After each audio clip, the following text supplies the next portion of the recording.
Hello, and welcome back to Pretend iSchool Imaginary Land. Hope you've been focusing on your breathing. Remember, just find 3 breaths that are just suitable for you. And then today we're going to talk about levels of consciousness because we just need sleep. Remember, this is all about you. And we need to breathe and sleep. But we'll talk a little bit about levels of consciousness. The definition of levels of consciousness, or the definition of consciousness, is an awareness of ourselves and our environment. Just that simple.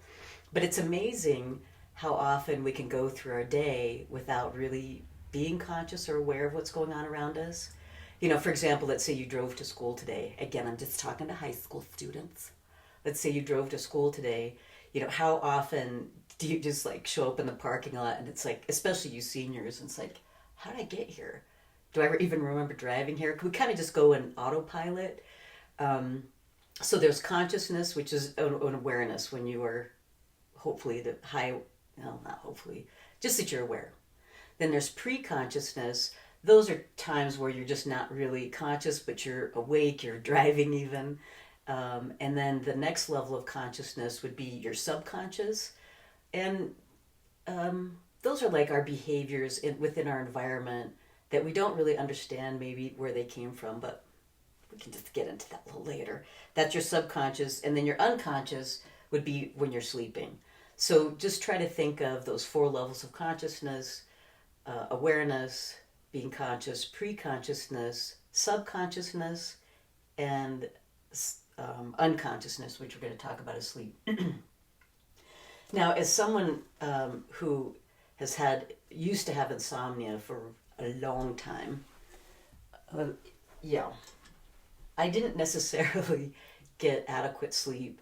And I know after being a high school teacher and a student for a while, I know that I'm not alone in kind of suffering from lack of sleep. So one thing that I used to do is even if you aren't sleeping, especially if you can't sleep, to just be aware of that.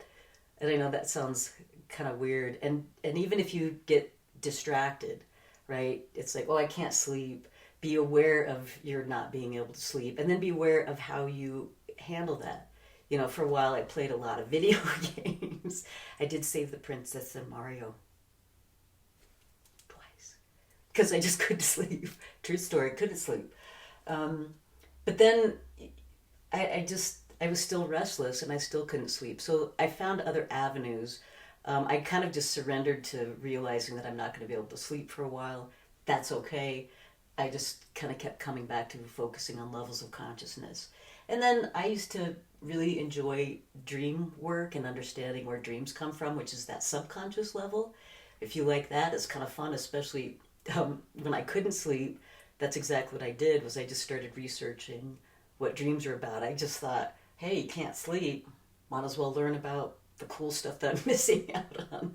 And then I kind of started up another hobby, which was dream stuff. Anyway, so I'm in school with you.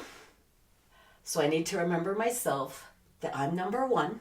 Remember, iSchool is all about you, and it's about the I, which is you. To remember to breathe.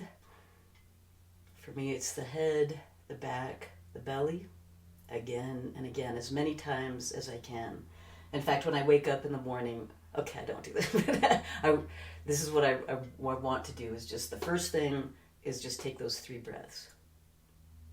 Middle of the day, just consciously take those 3 breaths. Before you go to sleep, consciously take those 3 breaths. And don't do much. In fact, do as little as possible, but just if you happen to become aware of your level of awareness throughout the day, waking up in the morning to go to bed at night, that might be kind of fun too. But iSchool is kind of about doing less. You know, you're already in school. Just start being aware. Yeah? See you next time.